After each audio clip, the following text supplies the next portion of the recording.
Ladies and gentlemen, I would like to show you one of the most amazing finds that were discovered here in Caesarea. This is the Pilate stone. Why Pilate?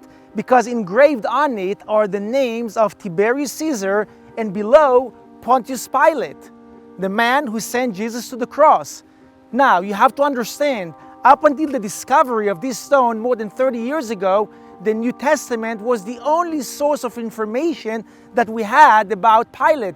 Now, this makes perfect sense that the stone was discovered here in Caesarea because we know from the New Testament that the Roman governors lived in Caesarea, not in Jerusalem, and that is in order to prevent tension between them and the Jews. Jerusalem was the Jewish center, and the Romans knew that they would have provoked the Jews by being stationed over there. So they were here. However, 3 times a year during the main Jewish festivals, Passover, Pentecost, and the Feast of the Tabernacle, this is when the Roman governors also went to Jerusalem to have close control over the masses of the Jewish people that congregated in Jerusalem.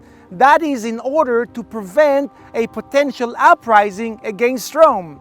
Now you'll see how we connect all the dots into the story that we're familiar with. Jesus was a Jewish pilgrim that came to Jerusalem during Passover. Pilate was the Roman governor who left Caesarea and also came to Jerusalem. This created the inevitable encounter between Pilate and Jesus that eventually led to the condemnation and crucifixion of Jesus.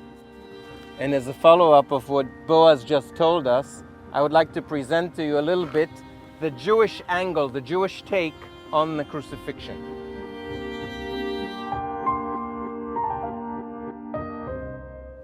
Jesus, definitely a Jew, was a threat to the Jewish people. One of the things is that in the eyes of Judaism, Jesus was considered a radical, somebody that contradicts the teachings of mainstream Judaism. In fact, the Torah says, an eye for an eye, a tooth for a tooth, and here comes Jesus and says, somebody hits you, turn the other cheek. But that by itself is not enough. It was said about Jesus that he was the Son of God. And with that also the Jews have no problems. We are all sons of God. The last thing that is actually a game changer was the fact that Jesus was referred to as the King of the Jews. And it's irrelevant whether it was the Jews or others saying it about him or Jesus himself.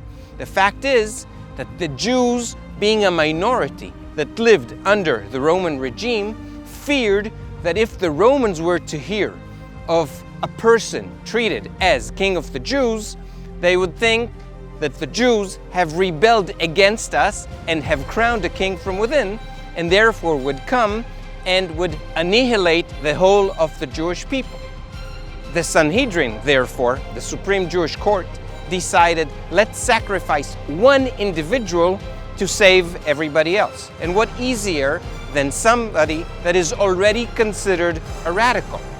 And so they took action which brought to the trial of Jesus the condemnation and eventually the crucifixion.